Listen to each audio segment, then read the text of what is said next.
How we doing, everybody? It's your guy Wardy here, and we're back at it with our latest New York Mets post-game show, presented by Mumu, the official trading platform of the New York Metropolitans.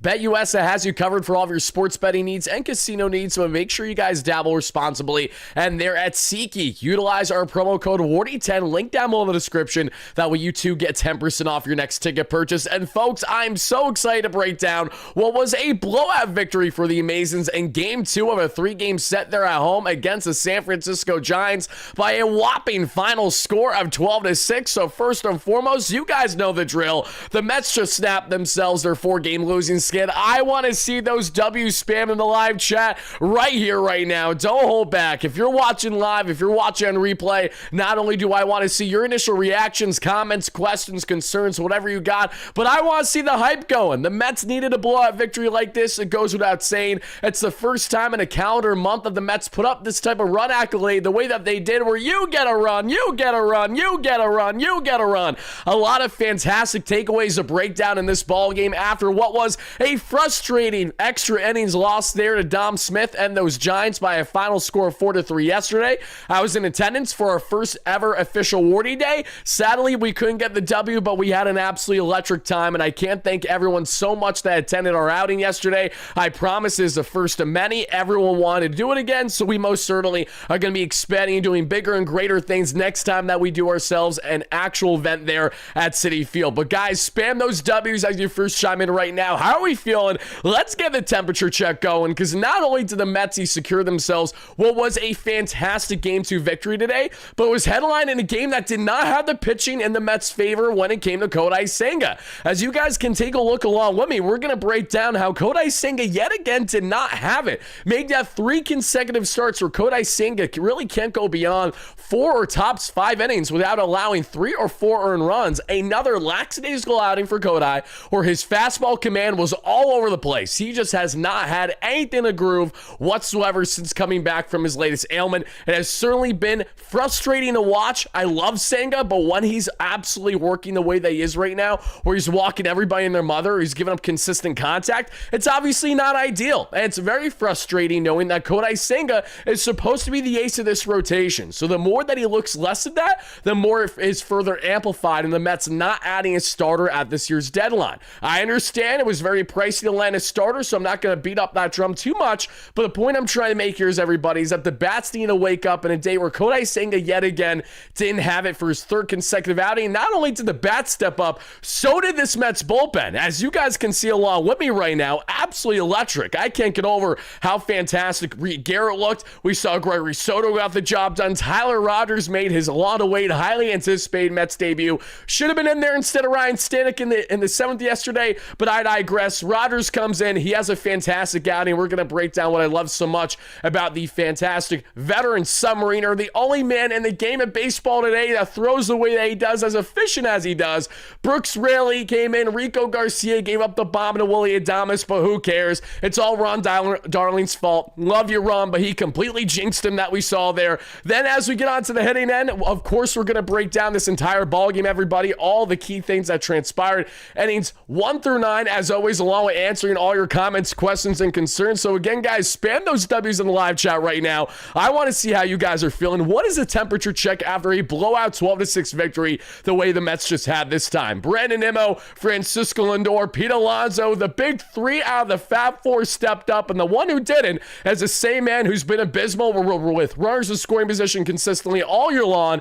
No, not only do the Mets have the worst batting average in all Major League Baseball entering today's game with runners in scoring position, that is not an exaggeration. They were absolute bottom feeder 30 entering today's game out of all 30 ball clubs. But you want to know who sticks out like a sore thumb on that end? It is Juan Soto. We're going to talk about what is frustrating me about Juan, why I still love Juan, why I think he's going to be okay, but get into the greater good, which is this lineup. As you guys can see beside me, top to bottom, the boys got the job done. Cedric Mullins makes his not Mets debut because he played yesterday, came in, unfortunately, had a little bit of a pop out, but Mullins gets a start today, and he looked fantastic in center. I loved his bat-to-ball skills that we saw. Alvarez looked good yet again. Beatty was very productive as well. There are a lot of positives on the offensive end from this one, for sure, everybody. So I don't want to waste any more time. You guys know the drill, and in case you don't know, now you know. Let's get into this. Let's get to the top, and let's let it rip as we always do. After every every big victory throughout the course of the 162, we got to let it rip with the one, the only, the official WardyNYM victory dance post-game jingle, baby. Let's lock it into this.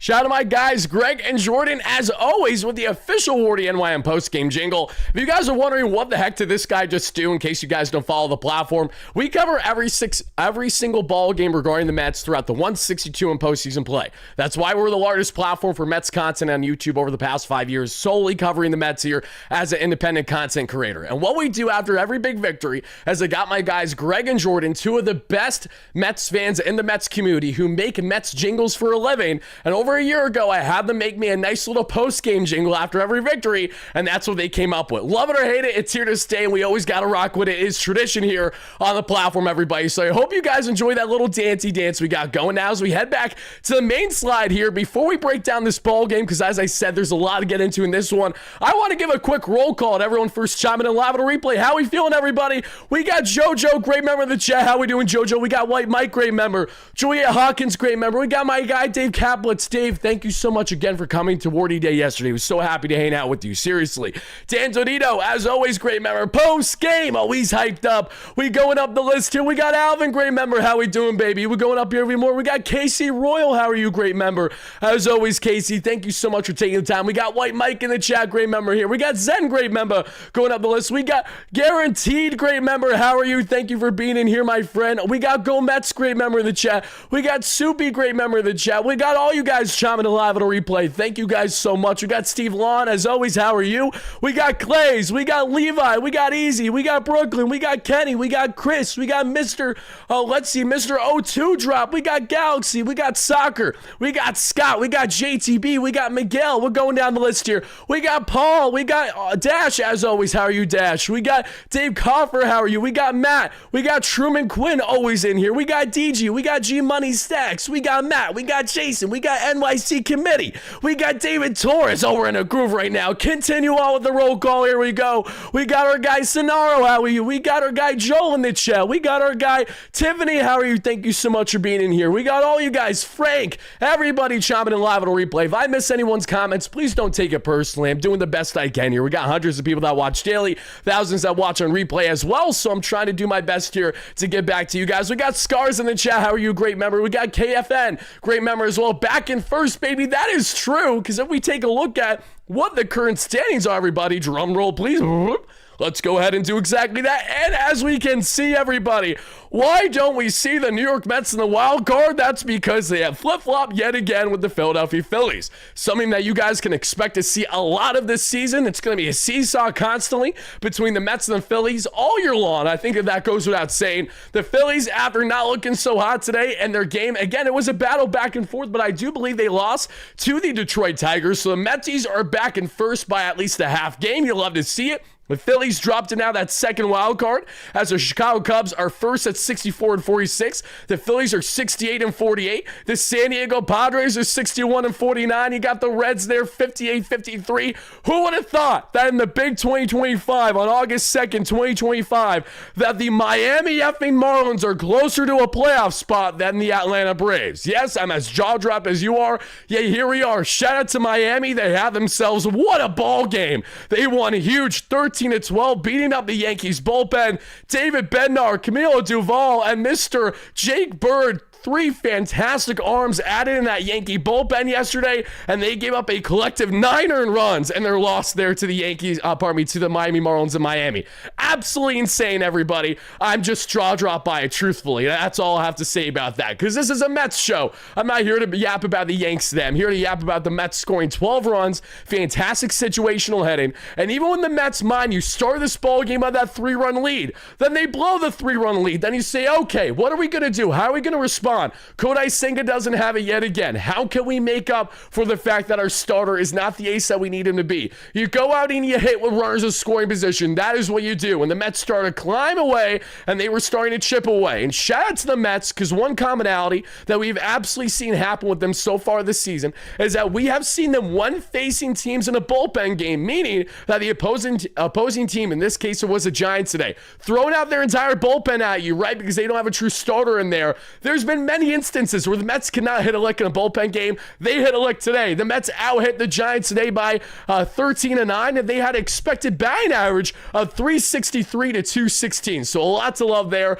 We got my guy Blindbeard, aka Walter, in the chat. Great hanging out with you yesterday. Blindbeard, thank you so much, you and your fiance, for coming to our Wardy Day yesterday. It was so awesome to hang out with you and all the other amazing Mets fans that took the time. Shout out to my guy Super Mario. Shout out Broken Jester. I'm trying to think of other awesome people. Sammy, multiple Davids, D-Mac, a lot of our awesome members in the community went out of their way to hang out with me yesterday, and I greatly appreciate that. In case you guys want to know more about Wardy Day and how that went, I'll share more on that later on in the show for you guys. I have some clips I'm going to share, and then we're going to be posting content in the coming days on the platform, on social, so you guys can see what that day was like outside of the Mets unfortunately losing there 4-3 that we saw in extra innings. How we doing, everybody, though? What is the temperature check? Again, the Mets won this one comfortably, and that's good. That's what you want to see. It didn't start comfortable, but it ended comfortable. But in between, you had Kodai Senga not doing his thing. The bats certainly doing their thing, however, and one bat that I really want to give a massive shout out to today that cannot be understated is not just Francisco Lindor. The captain helped lead the way to really blow this one open.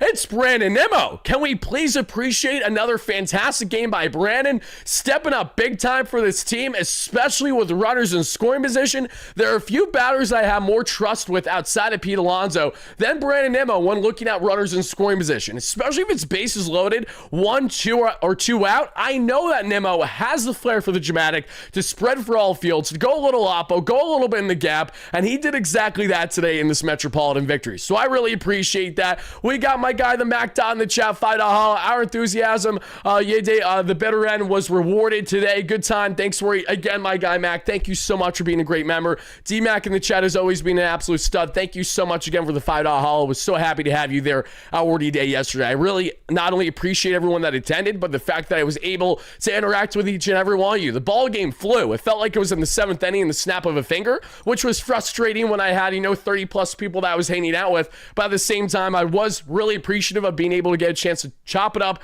take the time to break down not only my thoughts, but also interact with each and every one of you and ask you guys some awesome Mets related questions in attendance yesterday. I think we had a lot of fun with that. Clays with the $5 Holla. Thank you so much for that, Clays. We are going to get to that in just a second. But before we do, everybody, let's give a quick shout out to our sponsors that make today's show happen. Then I promise we're going to break down all the nitty and gritty, what you need to know about this amazing electric 12-6 victory here for the Amazons against the Giants. Game 2 there, where, mind you, Dom Smith yet again torched this Mets team, but thankfully it was not enough as the Giants did not prevail this time. As we get into it, everybody, shout out to our great friends there. Pardon me, let me get rid of that for 1 second. I don't know what just happened there. No worries. Let's go ahead and pull this up real quick, everybody. In case you guys do not know, we have a lot of amazing sponsors here on the platform. And not only do we have our great friends at SeatGeek, as I said, please utilize our promo code WARDY10. That way you too get 10% off your next ticket purchase. But we also have an amazing support group from our great friends there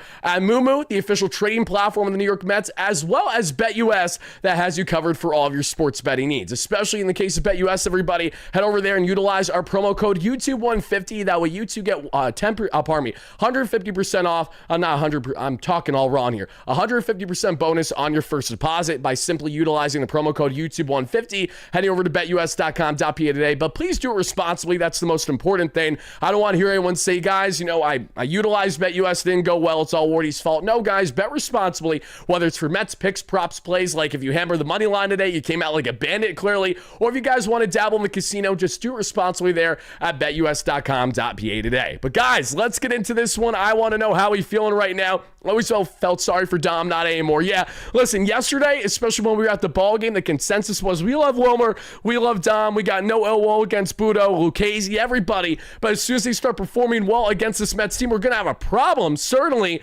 Robert, how we doing in the chat? Says, "Year, what are we talking about, baby? We won today. The Phillies lost, so we're back in first." That is correct, my friend. Always feels good when the Mets get an amazing win on a Saturday, a nice weekend game, and on top of it all, you mean to tell me they're back in first place? I really can't ask for much more as a Mets fan, especially in the way that the Mets were fantastic with their hit parade in this one.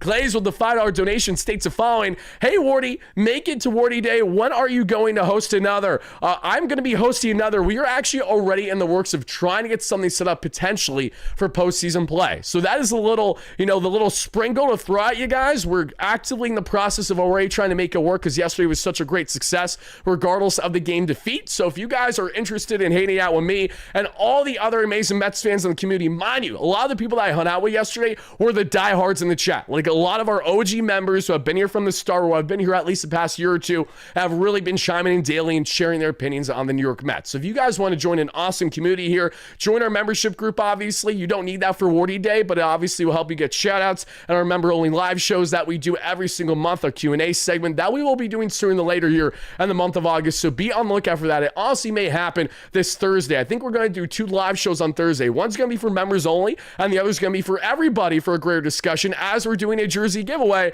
as a further thank you for 34,000 subscribers on the platform. So thank you guys for that. Help us get a 35K because then we'll do another jersey giveaway. We do a new jersey giveaway of whatever player you want on the Mets to one lucky subscriber every single time we hit another 1,000 subscribers on the platform. So thank you guys for that. You guys, one of you will be hooked up with a new jersey. And shout out PB9 as always for being a great supporter and for being so kind as well to actually get a ticket for Wardy Day and gift it away that I gifted to someone else there in the Mets community as a way to further support the platform. I'm so sorry that you weren't able to be there, PB, but thank you so much again for doing what you did. That really did mean a lot to me. You have no idea how much I appreciate the support on the platform. Enough of the thank yous. As much as I can continue to go on for hours on end, I want to talk Mets baseball. You want to talk Mets baseball. Let's lock the heck in. Let's break down this ball game, everybody. This was an electric one. Again, it was sweaty early. I was loving the early offense, and Kodai Senga's looking horrendous, making his fastball look like meatballs everywhere but the actual strike zone. So let's get into this. And what was a big flip-flop after the home run? The Mets have a little inside joke going called the chancla.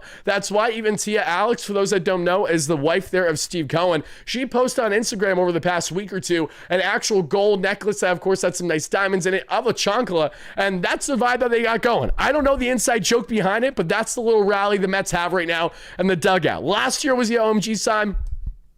This year, it's a little chancla, not a little, a big chancla that Pete Alonso was smacking big time after he hit his big ding-dong 250 on the season. Not on the season in his career, just a couple shy of Doc, everybody. Doc, Daryl, my goodness gracious, Morty, get it together. Doc is throwing the ball. Daryl's hitting the baseball. Lock in, baby. All right. Sweet B with the $2. Oh, thank you so much. I'm digging the new beach flip-flop celebration. It is pretty gas. I agree. Great memory. Thank you so much for the donation. I appreciate that, guys. But let's get into it. How this ball game started between Kodai Senga facing off the bullpen game there for the San Francisco Giants. Because when I tell you that San Fran had a bullpen game going, they had Mr. 10 getting the start there for the Giants. And I know you didn't know him either with his north of 90 array entering today's game. And folks, as we would see right away, after there would be a ground out, we would see Rafael Devers eat up a meatball by Kodai Senga for his 27th double of the year. So Rafi's already playing a runner in scoring position early there for the Giants. Afterwards, thankfully, Willy Adames would strike out on a foul tip. And guys, I wonder how Willy Adames struck out on a foul tip. It's by the ghost fork. That's how. So Kodai got that ghost fork working early. It was right down the pipe. Didn't matter. He fouls it off, and there's 2 away. Matty Chapman then gets on with a 2-out walk. So there's runners there at first and second, 2 away for Dom Smith. Dom, who was the game winner there, hitting that first pitch single off the fastball of Edwin Diaz in extra, sadly. He would then ground out to end the inning. So Kodai Senga works around a little bit of a jam early in this ball game, but the Mets are still obviously 0-0. As we get to the bottom of the first, right away, it's not looking too hot for this Giants pitching staff. You drill Brandon Nimmo right away. Not ideal to drill literally the plate setter to start this inning. Then Francisco Lindor, as one could expect, gets on via walk this time. So there's 2 on, no away for Juan Soto. I mean, I love Juan to death. I know you guys love Juan to death too, but did anyone really think Juan was going to get a hit in the first inning? Not a chance an echo is going to happen. That has not only been Juan's demise, it's been his first at-bats of the season, but specifically with runners in scoring position. There's a reason why Juan Soto still has yet to hit a home run this year with having a total of a 3-run home run. Like, Buddy can't do it. Grand slam can't do it. Runner in scoring position situations, he's one of the most unclutch hitters the Mets have this year in that regard. It's insane. Soto by himself is electric. Like, there's no I in team, and that's the problem with Soto I'm evaluating this season. He's having a very good year. All the individual accolades are great, but when you understand the context of watching these games every single day,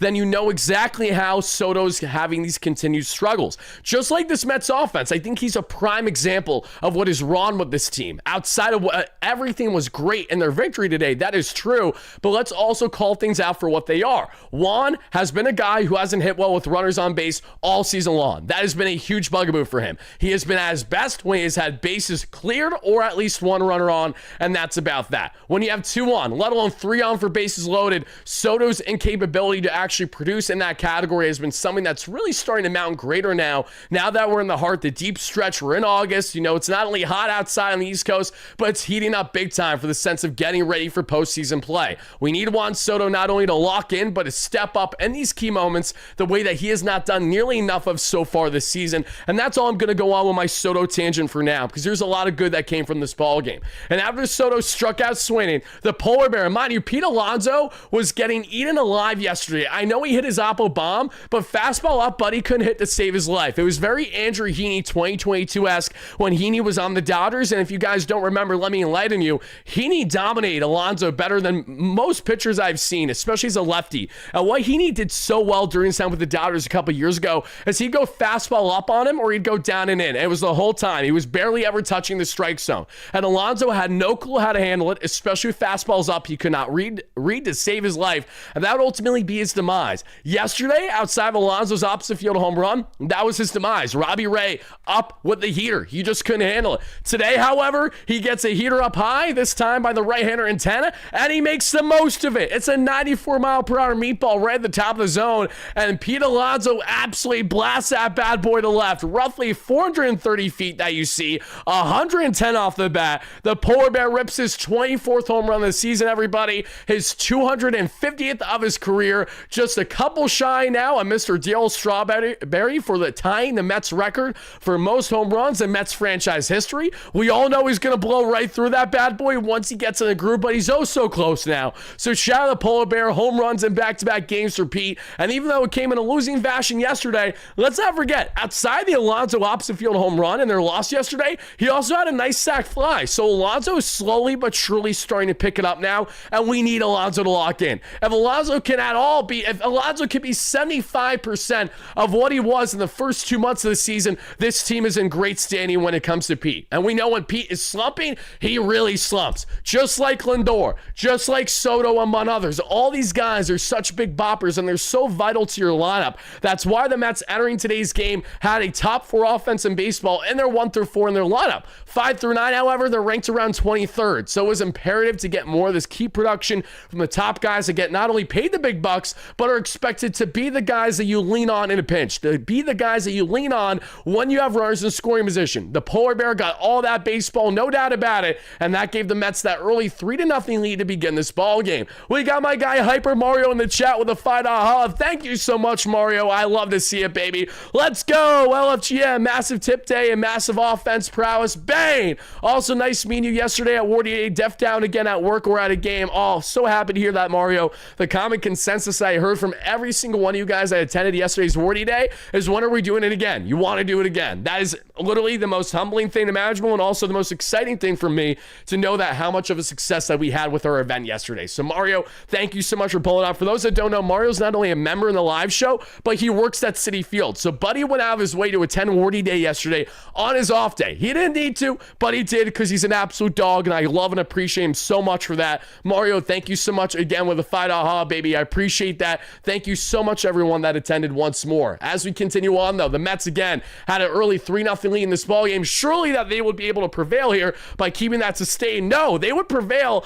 after they would blow this early lead, because McNeil would get on with a single right up the middle. Then we would see Mauricio ground out and Seti pops out. Cedric Mullins, the second at bat for the Mets, goes 0-2 to start his Mets tenure. Thankfully, that wouldn't last too long, however. Casey Schmidt begins the second inning. Why? He rips a double. His 8th of the year. His second in as many days. Casey Schmidt rips himself a gapper. What is Kodai Senga doing again? Serving up meatballs. This is a problem with Kodai, and I just don't understand what is happening here. Senga, what does he throw? A fork ball, but not down. It's way upstairs. Why are we hating this, Senga? And that gets ripped there for a double, understandably so opposite field. So right away to begin the second inning, there's a runner in scoring position there against Senga. Afterwards, we would see Jun-Hoo Lee, who got himself on with a hit by pitch. So already, Senga is working down with a couple on and no way. Then to make matters even worse, the former St. Louis Cardinal turned San Francisco Giant, Andrew Keisner,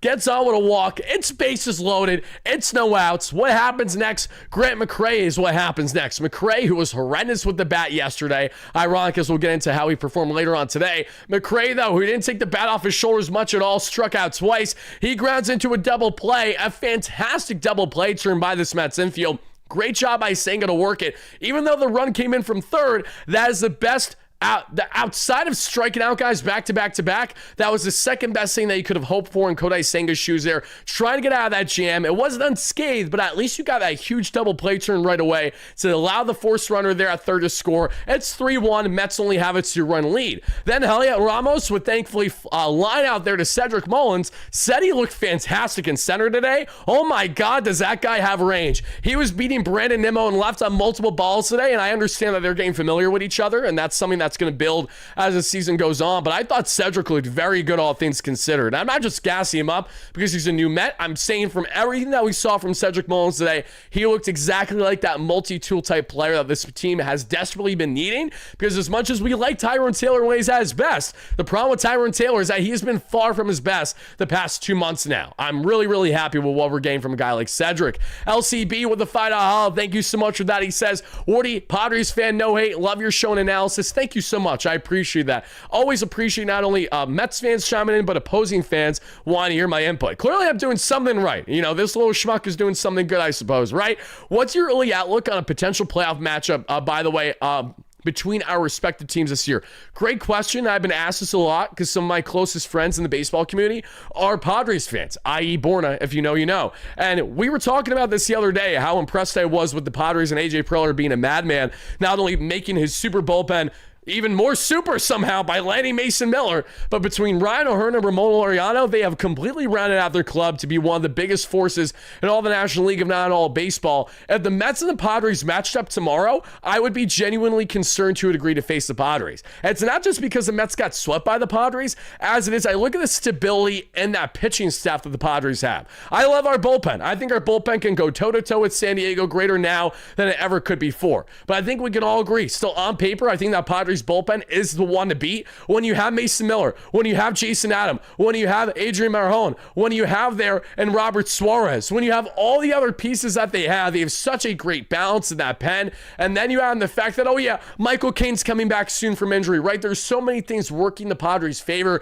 If the Mets and the Padres say matched up in a wild card matchup right now, I wouldn't love it. If the Mets and the Padres matched up in a round that would be beyond, say, 3 games, then I do like the Mets' chances, just as good as any, obviously. But really, my big question is going to be, how do the Mets fare next time that they go toe-to-toe against San Diego in some form or fashion? Because they did not show up at all. They completely rolled over after that first game there against the Padres, and sadly, never looked back. The Padres got on a heater. The Mets didn't. There's a lot of aspects I love from both these teams. These are 2 of the best in all of baseball. Right now, I can't sit here confidently and tell you that I expect the Mets to steamroll them. I think it would be a bloodbath, and we're going to just wait and see who will best between the two should that matchup actually happen. And that's a follow-up question that I actually have for everyone watching live right now. Sadly, us Mets fans have PTSD when it comes to the Padres, going back to the 2022 wild card. We know when we face this Padres team has not always fared us. How do you guys feel if the Mets and the Padres matched up for postseason play, whether it was a wild card or just a first round? Maybe the Mets, obviously, if they win the division, then they get that nice little breather. I'm curious where you guys stand on that front right now, everybody. Let me hear it. Mets are steamrolling everyone. Oh, Sean's feeling confident in the chat. Love that, Sean. Sean is like, what, a day or 2 removed from probably saying how much this Mets team isn't going anywhere, just like any other rational Mets fan. Yet today, you win 12-6, you lock in, and you say, oh yeah, we're all the way back, baby. We're sweeping every series. He's saying, I love it. I love the positivity. We are so mentally unwell as fans, but that's okay. That's what makes us Mets fans so great. In the bottom of the second, everybody, we would see a 1-2-3 there for the Giants. We saw nothing, unfortunately, from Alvarez to Beatty to Nimmo. And the third, after 2 outs, because Devers and Adames would strike out back-to-back, color me shocked. Kodai Senga's working that ghost fork right. Matt Chapman, for his second at bat of the day, gets on yet again there that we would see with a walk. A 2-out walk there for Matty Chapman sets the stage for Dom Smith. Dom, who, mind you, only had 2 home runs entering today's game. Let's make it a third. Of course. Why? Because when you get the biggest, fattest meatball of not even 93 miles per hour right down the middle, what do you think is going to happen? Dom Smith, just like any competent MLB batter, is going to take you deep. That's what happens. Dom Smith rips his 3rd home run of the year. It ties the ball game 3-3. I was fuming when that happened. It wasn't just the fact that it was Dom Smith hitting the ball. I got no ill will against Dom Smith. It's more the fact that out of all situations in this at-bat, you decide to throw him the worst pitch imaginable. It was 92.6, almost directly down the middle, just a little up and away, but way too much play. Way too much play for Dom to get all of that one. He ripped that one. It wasn't even that too hard hit as well. It was 366 feet, and then we saw 98 miles per hour off the bat, but it was enough. Dom with the Dom bomb, and that makes it a tied ball game 3-3. Before I get to the bottom of the third, let me see in the chat real quick, everybody. Let's see. We got a good look at the Padres. Mets all the way. Love that. Love that, Robert. Well, let's see. Let's go up the list here. Hold on 1 second. Lindor bunting for the bait. Yeah, we're going to talk a lot about Lindor when it came to that bunt. Don't you worry. Let's see. Rico Garcia got DFA'd. Don't tell me he got DFA'd already, Jason. Don't tell me. There's no way he got DFA'd already. Oh my God, he got DFA'd. Why? Oh, that's so lame. That's so lame. This is so, oh my, hold on, guys. I think that's lame, guys. I'm not happy about that. I understand. I get why Stearns does it, and I understand in the sense that Rico Garcia is clearly the odd man out in the bullpen, but like, come on. Come on. Are you kidding me? We're really going to DFA the guy after he gave up a bomb today? Like, were we going to DFA him regardless? That's my greater question, right? If you were going to DFA him regardless after today's outing because you want to make room, then okay. Otherwise, this is frustrating me. Rico Garcia has done a very good job on eating innings for the Mets, especially in instances where, say, the Mets have a blowout win or say they're being blown out. Like, he's a guy that you can utilize for multiple innings. I just don't understand that on a day that Rico doesn't even pitch more than an inning, that you then decide to DFA him today. This either means that A, the Mets are confident, obviously, that Rico can be cleared. B, they're content if he gets picked up. C, it could be a situation that by bringing up the reliever that they're going to bring now that they have certain optimism in, or it could be obviously a situation that this is kind of the precursor for the expectation that the Mets are going to be actually adding a starter there from the farm, and Brennan Sproder and Noel McLean headlining that, as a matter of fact, to actually get called up to this team. So we'll wait and see on that front, but that was just my initial reaction, guys. I'm telling you right now, Rico Garcia, thank you so much for your service, brother. If this is the last time that you pitch for the Mets this year, I thoroughly enjoyed your time with the Mets. I don't care about the Willie Adames bomb. You shouldn't care about the Willie Adames bomb, even though I know it's going to live rent-free in your head right now because you just got cut by the team because of probably that exact reason. I swear if Alex Creo gets a call, I'm going to be done. Yeah, I mean, Alex has flamethrowing stuff, but he doesn't have any consistency along with it yet. You know, I think this is frustrating. I really, really wish that Rico wasn't. Oh my God. It's just so stupid. Like, is Paul Blackburn getting the call? Right? Because Paul's ready. We know that Blackburn's ready. So it's gotta be either Blackburn's getting back up with his team when he's been gone forever. That honestly makes more sense by the second that I say it. Or it's gonna be a circumstance where instead of it being Blackburn, it could be one of those young arms, right? Or the other one is that it's gonna be a miscellaneous arm that we're not talking about right now. Maybe it's Brosman getting the call back up, or maybe it's someone else. Not entirely sure at this very moment, but what I can tell you is that gut reaction I feel for my dog Rico Garcia. Buddy did not deserve the treatment that he just got right there. Who the Mets gave? I don't even know who the Mets gave up for Stanek. Has he done anything? Who the Mets gave up for Stanek? I don't believe that they've amounted for too much. But at the same time, I really don't know the status there, as we got him from Seattle last year. Stanek, the Mets are not going to DFA until there's a real circumstance to do so. I know you could argue, well, Stanek was serving up meatballs yesterday. Maybe that was a good example. I know Ryan has not been consistent all this year, and I know you guys aren't going to love me for saying this, but it's a fact. A key factor into why the Mets like Ryan Stanek is not only the gas he throws, but the confidence that they have in him to clutch up when it comes to being utilized in postseason play. And now you add in the fact that the Mets have more higher leverage arms in their bullpen than they've ever had in my existence as a Mets fan. Like, when I think of every year that I've been watching the Mets, and not even just covering them the past 5 years, but as a fan, I can't remember the last time the Mets had as deep of a bullpen as they have right now. And now you mean to tell me that Ryan Stanek is basically the worst option in our bullpen? That's a good problem to have if you're the Mets in their bullpen status. Versus Stanek, in the past, has been like all reliable, one of the few that you felt like you could defer to, especially come postseason play. And Dan, that's my exact point. Ryan Stanek, look at his numbers. He entered the year in 2024 with right around a 2 ERA and 20 plus innings there in postseason play. He's been a dog over his multiple years with the Houston Astros. Then with the Mets last year, who was the most reliable reliever the Mets had in postseason play? One of them was most certainly Ryan Stanek.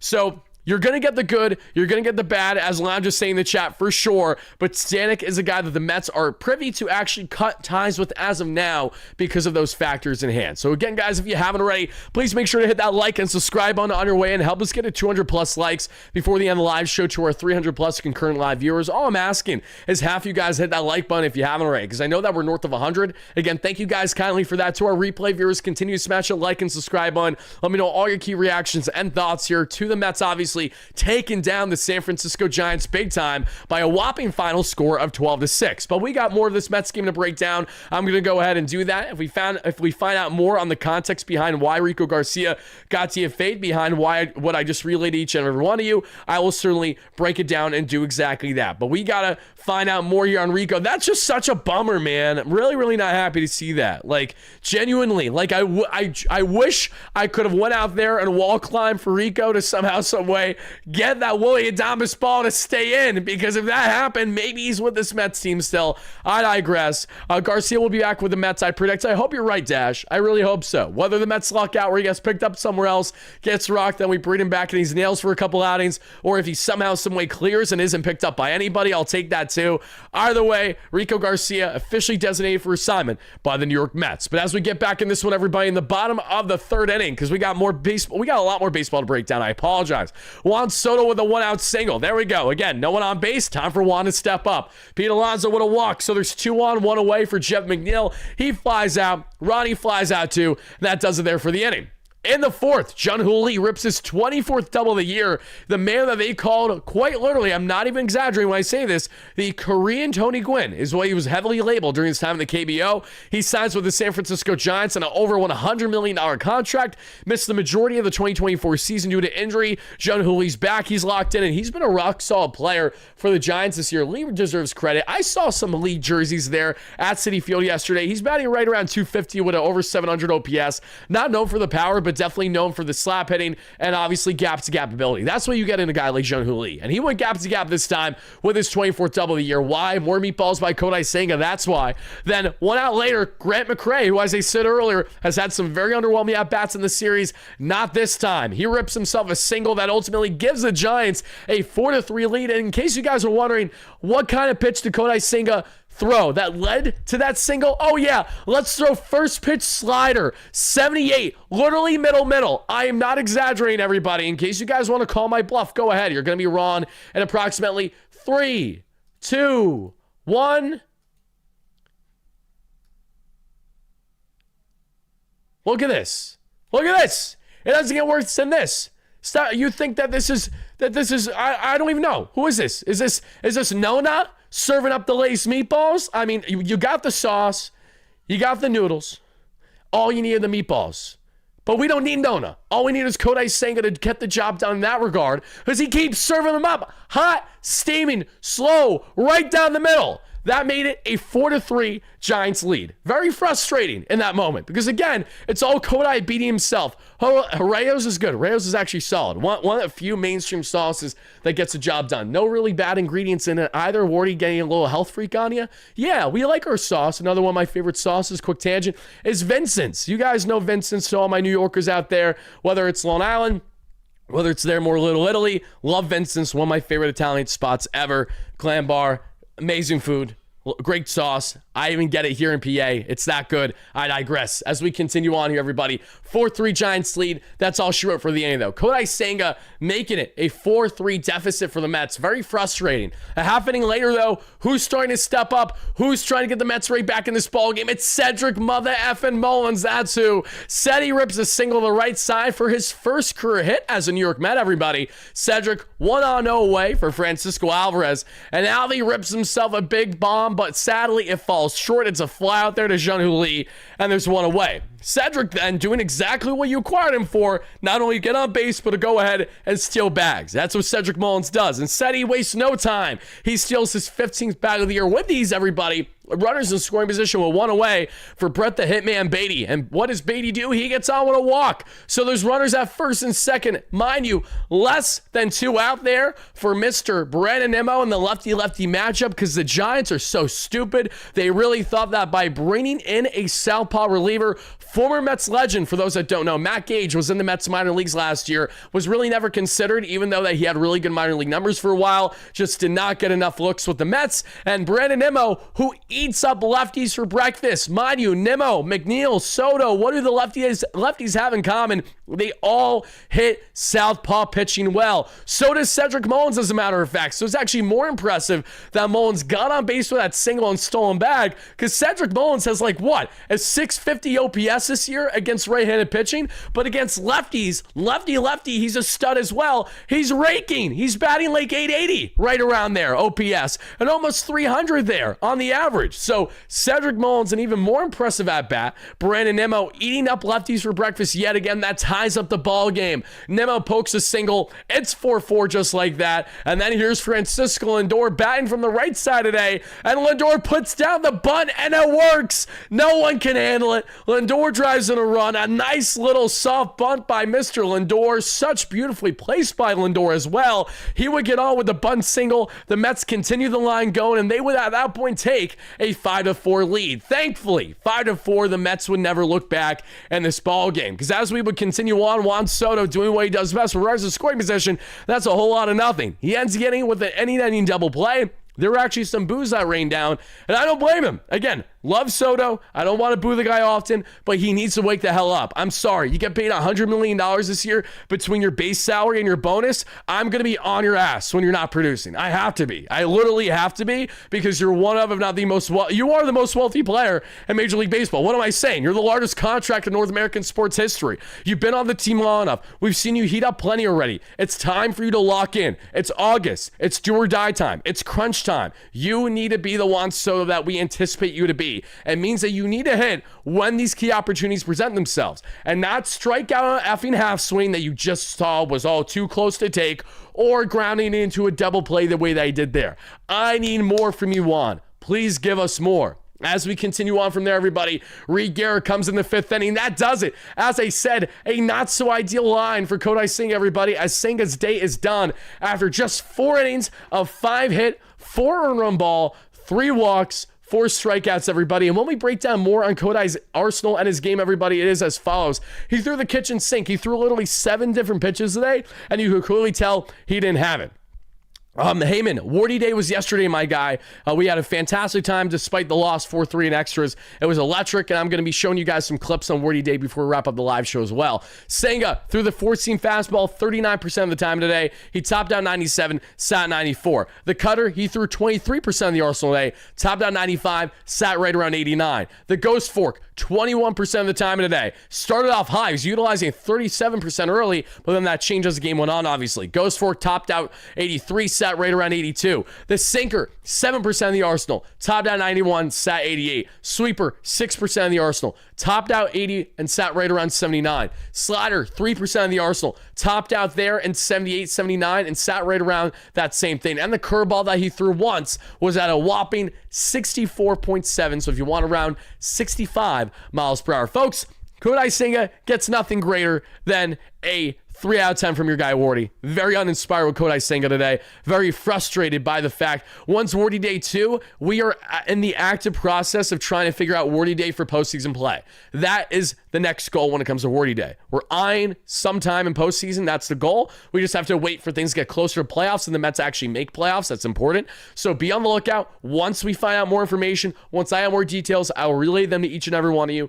I promise you guys, first of many events we're doing at Citi Field together. I'm just grateful that everything went smoothly. It went better than I expected. Open bar Wardy Day was legendary. So Sergeant Hayes in the chat, my dog, one thing that we were not aware of until after the fact, and I will make sure that everyone is aware next time, there was a lapse in communication. We thought on Wardy Day that we were just getting an $18 drink voucher. However, that was not true. It was open bar at the bar next to us. Tap, wine, and their seltzers. They also gave us an $18 voucher on our ticket that we can utilize for food vendors anywhere in the stadium or merchandise. These were things that I was unaware of until we got there. And I didn't do anything wrong. No one just informed me on it until literally as we were there at the ballpark. So that's a great selling point for those that maybe were teetering if they want to come the first time with the perks in the left field lounge and all that stuff. Yeah, it's ridiculous. You literally get an open bar and all these other great things on top of it, watching Mets baseball in a very comfortable area. I've never been in a lounge setting like we did yesterday.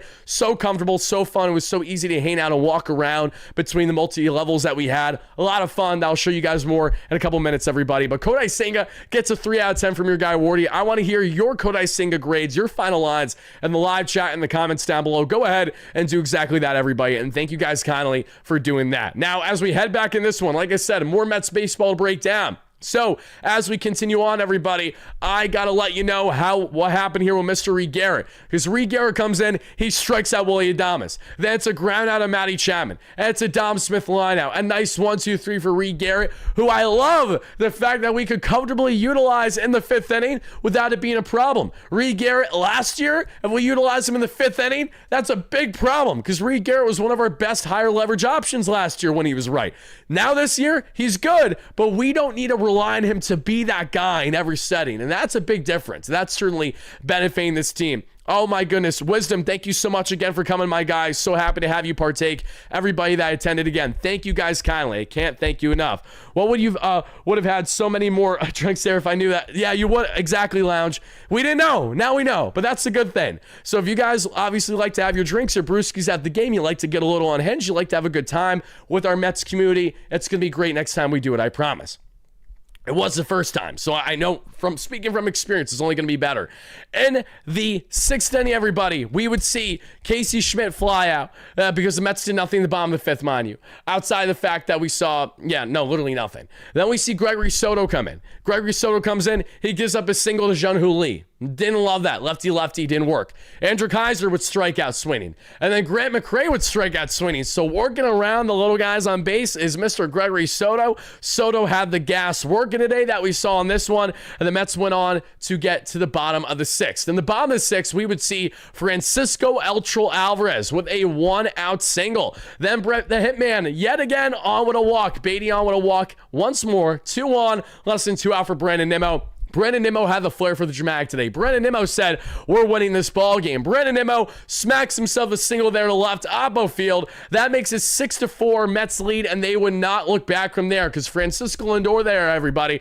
Lindor, more like Himdor, more like our captain. Lindor stepping up at home, as he always is, everybody. He rips himself a single. That makes it 7-4 Mets, and they would continue this puppy going because as Juan Soto would unfortunately pop out and Alonso lines out, we then get to the 7th inning, and guys, oh my God, Hell's Bells yesterday at Citi Field in person was electric. Ryan Helsley throwing a 102, even from the left field lounge, you could see how much he had pinpoint accuracy. And we called out what was an egregious call against him earlier in that ball game. Helsley got the job done, gave up a couple hits, but it didn't matter. He was a dog. So awesome to see Helsley's Mets debut in person. Tyler Rogers, a guy who I'm obsessed with. For those that don't understand how amazing Tyler Rogers is, let me enlighten you. He entered today's outing with a 1.8 ERA and a .80 whip. The guy is insane. Tyler Rogers, what makes him so amazing, as you all saw very well, is the fact that there is no other submariner in the game like him. When he throws, his release point is literally so effing low, it's below his knee.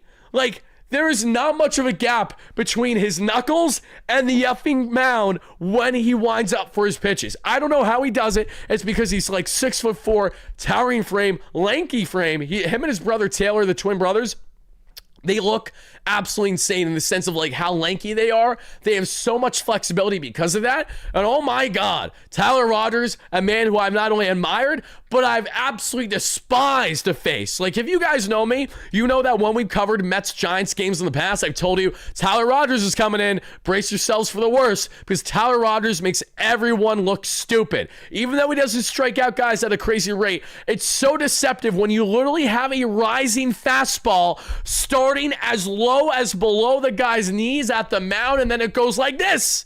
What are you supposed to do when you have a fastball that literally goes up the way it does there? Mind you, off-speed or breaking pitches? It's stupid. It's not fair. And Tyler Rogers making his Mets debut against his former team the way that Jose Butto did against his former team yesterday at Citi Field. He gave up the immediate single to Heliot Ramos, but it didn't matter. Why? He gets a fly on Devers. He gets a fly on Adames, and he gets the ground out on Matty Chapman, everybody, and that does it there for the inning. In the bottom of the seventh, Ronnie Mauricio with a one-out walk. Cedric Mullins with a hit by pitch. Said he's on for the second time today. Alvey with a flyout. Beatty with a single. Bases loaded, two-away. Brandon Nimmo. Can Brandon clutch up again? And he does! Nimmo rips himself another opposite field single. You come in and score. You come in and score. And just like that, the Mets are up 8-4 in this ballgame, everybody. If the Mets call up Dylan Ross, that would be crazy. I'm not expecting Mr. Chicken, but I'm curious as to why you think that that could be the move that is next for them. I'm really, really curious, as a matter of fact. Tyler Rogers sucks to hit against the MLB. He's horrendous. Yeah, you can't read him in the show. I've actually never hit him in the show, and I've faced him in the show multiple times. You might as well just put your controller down when you're going to play the show and play Tyler Rogers, because you know for certain the likelihood of you hitting that is slim to none, unless you're really locked in like one of those show freaks that, you know, is doing it for a living. Shout out to my guys, Fuzzy as well, even though he doesn't really do it for a living. He just plays it plenty still. Fuzzy, Mark, and let me try to think of the other ones. Daddy Demu, Kyle, your friend Kyle. There's so many others. Cougs, plenty. You guys know the drill. If you guys are into that kind of content, there's a lot of awesome ones in the community. What's good, Emerson? Happy to have you in the chat, baby. Rogers looks like a weird... oh, my God. That's an insane comment. T-Mac, Rogers looks like a weird cannibal, too. I love it. Rogers gives off the vibe like he could be a vampire, but like in the best and most complimentary way possible. Like, you don't want to mess with Tyler Rogers. Like, I do not want to be late at night in an alley and Tyler Rogers is looking at me. Like, one, his submariner is probably going to hit me from a mile away. He's going to soft toss a 78. It's going to drill me in the back. Then who knows what's going to happen next. We're getting a little dark here on the WardyNYM platform, but we love Rogers. We love everything about him. Even as crazy as that man may appear, he's not. He's electric. And I love his presser, his pregame presser they had yesterday, landing with the Mets, saying how happy he was to be here. Like, really, really happy to be here. Knows it's a winning team. Justin Verlander, former Met, obviously, was only here for a couple months, but he relayed to Justin as well how much he's going to love here being at Citi Field and being with this Mets team. How much the Mets are fantastic in the hospitality aspect, how much they're going to take great care of him. So yes, as surprised absolutely nobody who have been paying attention, the Mets are a very desirable team to be a part of, which is why I do have optimism that the Mets will bring back, if not this entire bullpen that's electric on paper, then hopefully at least one of Ryan Helsley or Tyler Rogers next year. I will be more than happy if they bring back at least one of them. Not expecting both, but I would love to see them all return. Goes without saying. As we continue on, though, guys, Brandon Nimmo with a 2-run single with 2 outs makes it 8-4 Mets. Then Francisco Lindor, who's been batting tremendous today, right behind there, Nimmo. Lindor in the 2 holes thriving. We're going to take that for what is big time. And Lindor goes into the gap. He pulls that one that we would see there into right center field. That makes it 10-4 Mets as Lindor rips his 21st double of the year, everybody. And as I said, the Mets would not look back from there. Let's see. To Truman, Rogers was an extra in Twilight. Oh my God, you guys are cracking me up. You really are. How concerned are we with Senga? I would say, am I like losing sleep over Senga? No. But is Senga pitching not good in 3 consecutive starts a problem? Yes. I think both things can be true at the same time. Let's see. I'm not sure he's happy to be here. I think he's playing. Nah. I disagree, Michael. I think he's happy to be here. Granted, it's an adjustment when you first get traded from a team that you've been with for a long period of time. But same thing as Cedric Mullins. I think that they're going to continue to loosen up and get better with the team and feel more comfortable as the day goes by. And BB9, again, thank you so much for the kind words. I appreciate that. My buddy said, why is Danny Zuko batting for the Mets talking about Alvarez? Daniel, what? What's going on in the chat? Daniel Caps, great members always. Mitch Voigt did get his first hit today, and Chris Suero is raking in AA. They are. Michael, thank you so much for relaying the prospect report. I can't wait to break down more prospects for you guys heading in next week. We're going to get back into our daily regimen. I've given you guys daily prospect reports. The only reason why we haven't done that this past week is because the trade deadline threw a complete wrench into everything. So that's where we had to obviously have a lot of focus. Carson Benj is batting almost 400 in AA right now. We're at the point where it's not like just bring up to Syracuse, call his ass up to the bigs. He's playing so good. Mario, Wardy might be a hot take, but what if Soto leads off? Do and Ohtani potentially hits a solo home run for Cindy and scores, and the young guys are Marte? Now, while I understand what you're saying, I just don't think it makes too much sense, but Soto's a guy that you shouldn't have in leadoff. Soto is a guy who's supposed to rake batting second, third, or fourth. I don't like the idea of him being in that solo spot because it's going to further amplify him to be more I versus this is a team game. So that's my counter, and I don't think it's a hot take. I think it's a lukewarm take, Mario, but I understand where you're coming from. I have my reservations for a guy who's supposed to be thriving in spots outside of leadoff. He just has not done it consistently at all this season whatsoever. As we continue on, though, Mets up 10-4. Let's make it 11-4, because why not? As we would see Tristan Beck with a horrendous wild pitch allows Nimmo to score, and that does it because Juan Soto, again, a runner at third, 2 outs. He grounds out to end the inning. And the 8th inning, Brooks Raley comes in. Guys, you have no idea how electric it felt to not only see Brooks Raley come in, but him coming in because he's the lesser reliever option. The Mets had Ryan Helsley warmed up in the pen, but once they got this lead, 7 runs, they're like, let's bring in a lesser option. And our lesser option's Brooks Raley. You know how amazing that is to say? Brooks Raley's usually the guy that you only want in high leverage spots. Yet we live in a world where this bullpen is so effing deep that literally Brooks Raley and his 7-run lead is what we have now. Like, that's amazing. Can we appreciate that for what it is? I know I am. I want to know if you guys feel the same. Raley comes in here that we would see in the 8th inning. It's a ground out for Dom Smith. It's a Casey Schmidt single. And then it's a Jung-Hoo Lee ground out because it was a great play there by the Mets and Mr. Alonso. Then we would see Keisner with a ground out, and that we'd see from Beatty to Alonso. And that does it for the inning. Things we absolutely love to see. And the bottom of the 8th, folks, the Polar Bear rips himself his 27th double of the season there. That goes down the first baseline. And mind you, he not only legs a double, but he legs a triple. The Giants, bad fundies. Oh my God, right away you're saying to yourself, you're thinking, oh, Keith Hernandez is knowing for certain these are some bad fundies going on. Oh my goodness gracious, what's happening there for San Fran?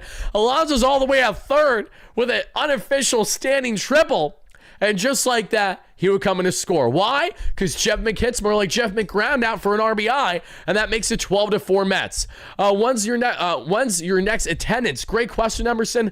I don't know what game I'm attending next. I initially was planning to be attending Monday's game, but it doesn't look like I'm going to be doing that now. I will be attending games again relatively soon. I just don't have an immediate answer for you. So once I get clarified the next game that I plan to attend, I'll let you guys know on the channel, on the community tab, and on socials, as I always do. I promise. Pinky promise. The only reason why I don't think Monday's going to happen at this rate is because Monday will have to be a day trip for me. It's going to be a very long day. I feel like the next game I'm going to hit is either going to be a day game or it's going to be a night game, or, maybe it'll be a less hectic day, because solid chance on Monday that if I do in fact head over to the city, that I'm going to be doing stuff with the New York Post to work in studio, and it's a very long day when you go from that to do the games and then have to take a 2.5 hour hike back home. And on top of it all, starting Monday, everybody, I can spill the beans to you because it's okay.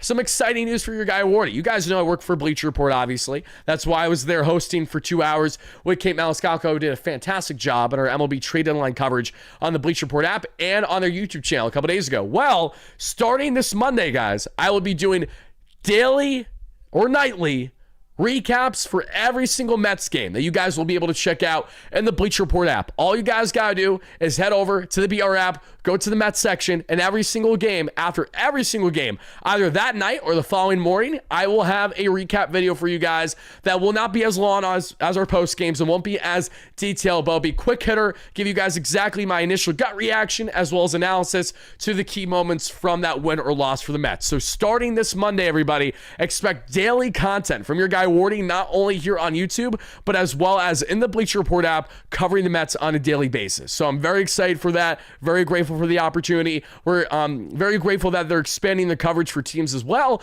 The Mets are on a heater right now, so they know they got to be covering the big teams. The Mets are certainly one of them. So be on the lookout for that. You guys will be getting, if you want more of my quick reaction analysis, get over to the BR app. If you want more of the extended version, you guys will see here. And there's a good chance that some of those recaps I will also post here on the YouTube channel on our shorts. So that way you guys have your options. You can see my initial reaction as well as more analysis, like an hour to a half hour to an hour long live show, like what we're doing every single night. So thank you guys for the kind words there. I do appreciate it. But because of that, and because I got to get that out probably Monday night, it's another reason as to why I'm probably not going to attend Monday's game. So we'll get things figured out. But thank you guys again so much for the endless support. I appreciate that. August 25th for the first Phillies-Mets game.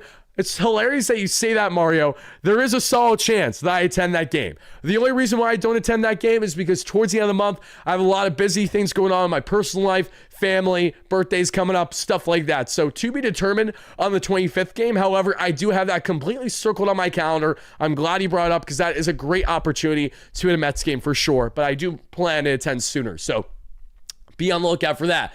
But the Polar Bear, though, ripped his 27th double of the year, everybody. And then we would see McNeil drive him in to make it 12-4. We then get to the ninth inning. Here comes Rico Garcia. I wish Rico didn't pitch today. I wish Brooks really went out there for another inning if it meant Rico Garcia could have been saved. All half jokes aside, folks, Rico comes in. He gives up a triple to Grant McRae, his first of the season. Heliot Ramos pops out. Then with 2 outs, everybody, Willy Adames rips a bomb. Of course he does. His 17th home run of the season, everybody, and that makes it a 12-6 ball game. The Mets are still up double, but sadly, they would have Rico Garcia DFA'd because of this exact result. Mets go on to win, however, by a final score of 12-6, everybody. AJ in the chat says, BR will be great content. No shout-outs to donations to this channel. Yep, it will be awesome. It's going to be electric. I'm really, really looking forward to it. Again, that's going to be a fun, quick hitter. So, again, you guys look at the balance. So, for example, AJ, if you don't love when I maybe do shout-outs or maybe get on a little bit tangents outside of the game or talk about more than the game itself, that's going to have everything you need in a couple-minute video, short video every single day. So you get your balance, you get more Wardy. You're welcome. I know you guys have been chomping at the bit for it. All jokes aside, though, everybody, thank you so much again for everyone chomping in live in a replay for our latest New York Metropolitan post-game show. We're going to get out of here shortly, but before we do, let's get into a couple more things I want to share, which starts with the following. Let's begin here on the hitting end, because as I said, the Mets had a hit spree going. You get a hit, you get a hit, you get a hit, you get a hit. A lot to love there, everybody. So let's get into this. When we look at Brandon Nimmo, 3 for 4, 3 RBIs today, thanks to some fantastic situational hitting. Nimmo is now up to a 261 average and a 781 OPS. Francisco Lindor, a fantastic game for the captain as well. 3 for 4 with the 4 RBIs on the run scored, 251 average for Lindor, 750 OPS. Yeah, he needs to pick it up big time. We know this. Well, the one and only Juan Soto did not have a whole lot to love or show today.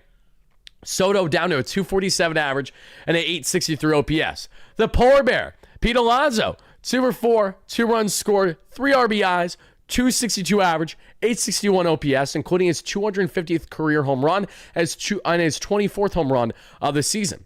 We see Jeff McNeil, more like Jeff McHits, 1 for 5 with an RBI, 248 average, 795 OPS. Mauricio, 0 for 4 with a run scored, 236 average, 732 OPS. Cedric Mullins, 1 for 4 with 2 runs scored, 229 average, 735 OPS. Francisco Eltro Alvarez, 1 for 4 with a run scored, 243 average, 705 OPS.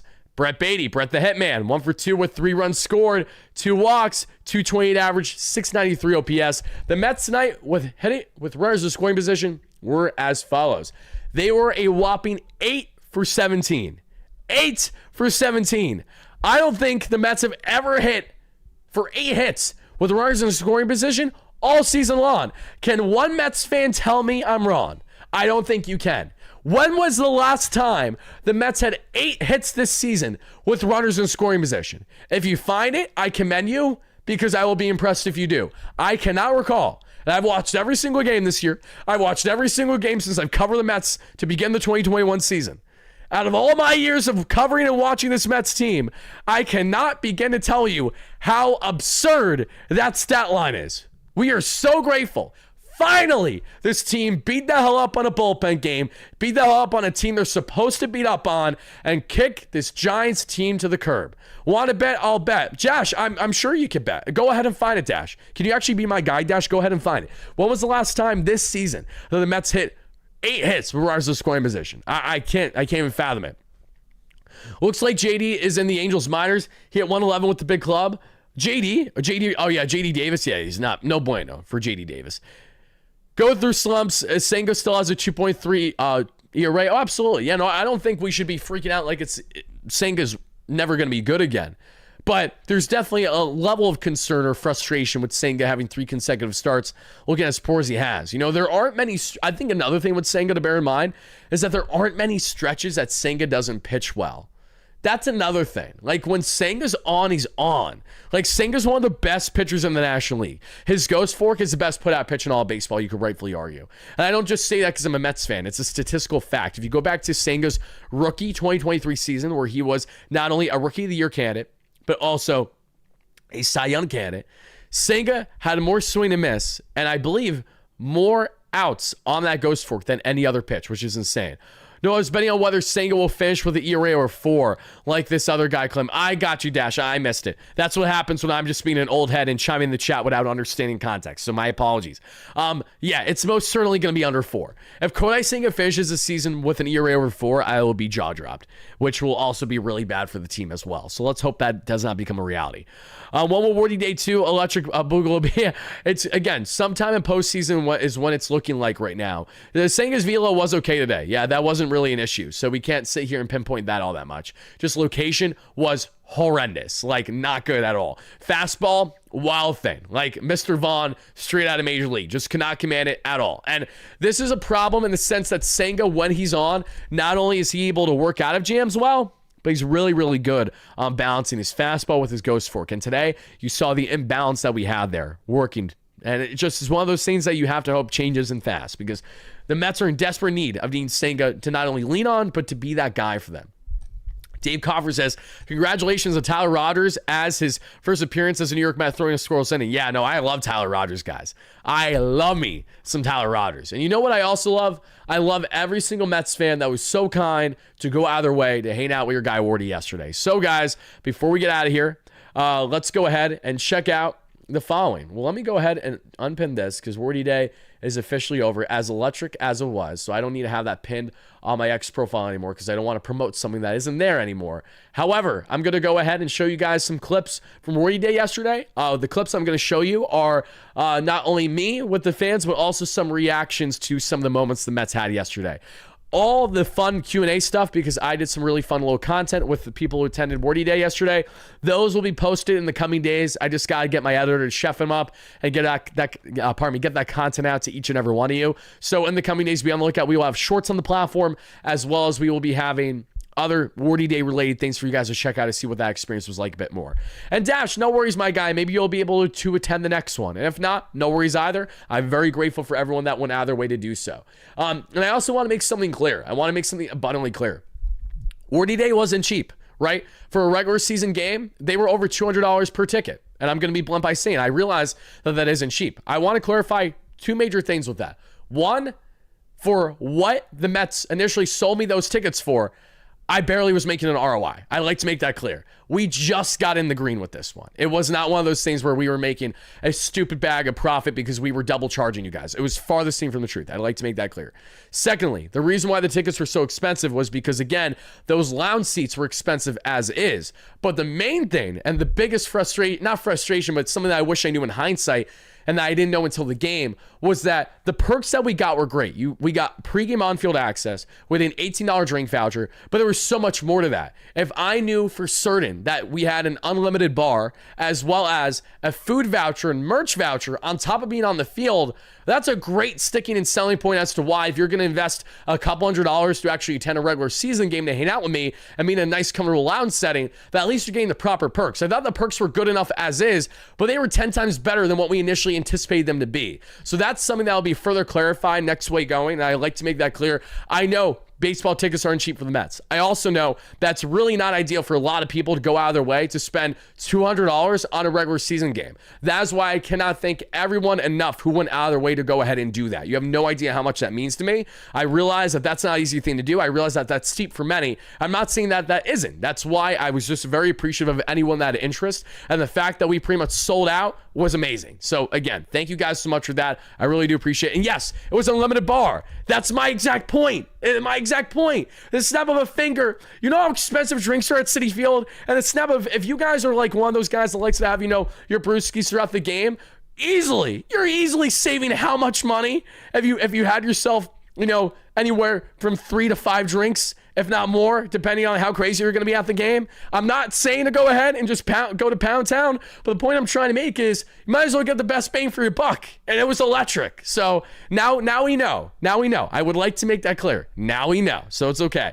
Wardy, I should do a play rate pub, 7-line pub. Yeah, I'm glad you brought that up regarding pubs. We will be setting up, if not for postseason, then certainly next year. We have full anticipation and plans to be doing events, watch parties at certain bars and pubs in New York. I just don't do it too often because I live in Pennsylvania. So this is something that like needs to be made up in a lot of times well in advance. There's a lot of planning, a lot of organizing that goes in hand, a lot of me having to be present way ahead of time because again, I'm not just around the block. You guys know the drill there, but okay, let's go ahead and let me show you guys what we have here with Wardy Day in case you guys have interest. Because again, I thought it was electric. I really do not think it could not have went any better. The only way it could have went better is if the Mets walked it off.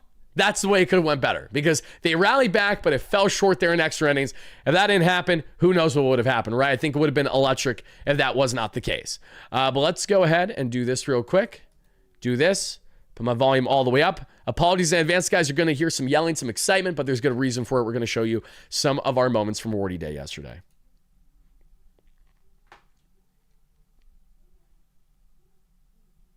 Guys, we are here at Wardy Day 2025, and we got one thing to say. 1, 2, 3. Let's go, Mets! Woo!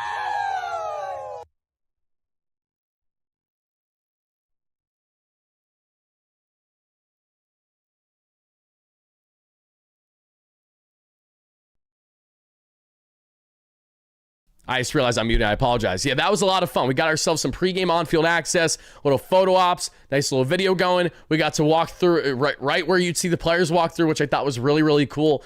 Being right at the wall, right where you see wall climbs by Brandon Nimmo and others was really, really sick. So I was very grateful for that. And then here's some of my absolutely stupid moments going bananas with everybody as the Mets finally started to get some offense going in yesterday's game.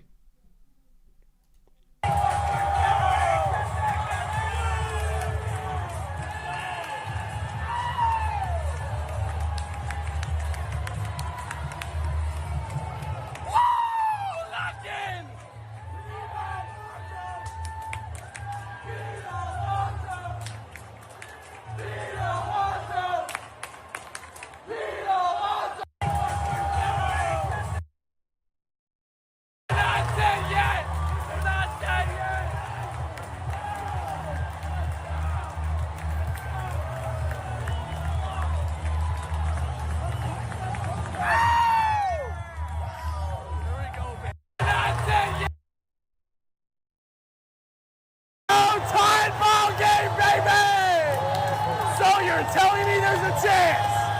Let's go. Let's go. Let's go. Let's go. Let's go.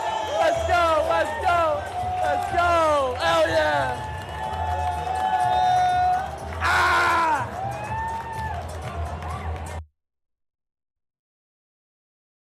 Sadly, that was the best final moment we had because that was moments before disaster, that being Dom Smith. First pitch, see ya. And that's about it. Oh, and AJ, you're too kind. I really do appreciate that. Thank you so much again for everybody that attended Wardy Day. Thank you guys again so much for watching. This was a lot of fun. Voice is a little raspy, if you can tell. Not drunk enough. JTB, I was doing my best, but when I tell you the game flew, there was no chance. I didn't even get tipsy. And I had what? I had 2.5 Peronis on tap. That was about it. You know, literally, it was before I realized where we were at the game. It was already the 6th or 7th. And that was just by watching while also interacting with everybody, asking people questions, doing all that kind of stuff. The only thing I hate is how quickly it just went snap of a finger. I wish it could have lasted forever, obviously. But thank you guys all so much. I really do appreciate you're definitely coming the next Wardy Day. It looks like a lot of fun. Happy to hear that, Jason. Again, we will have more clips for you guys to check out in the coming days, so that way you guys know what you're signing up for should you have interest. The lounge is the most comfortable thing, though. I've sat in every single club there at Citi Field. And I don't see that as a flex. I see that as a very, very humbling thing. If anything, I'm very grateful that I've had these experiences. And out of every area that I've been in, there's been nothing like the left field lounge, because even though it's not a club, it's exclusive. They're in the, I think it's like 338 or so is the section technically, but you can't go up there unless you're like in group parties, basically. So we have this awesome bar to our left that's open just for us with gorgeous seats that look over right in center field onto the field. You're right by the home run apple, and then right to the right of it is our exclusive lounge that was multi-leveled. It was a multi-leveled lounge where it wasn't designated seating, so you can mix and match where you want to see. There were comfortable booths as well. I never experienced something like that at a ballpark before. It felt 10 times more intimate, and it really felt like that we were, again, having our own little hangout while everyone was still there of 40,000+ strong at Citi Field. So that was awesome. Thank you guys again all so much to everyone that attended and for the kind words. I will see you all tomorrow. Win, lose, or draw for our latest Metropolitan post-game breakdown to get into. Mets win this one by a whopping final score of 12-6, and I will see you all tomorrow for more Mets content. Have a great night, everybody.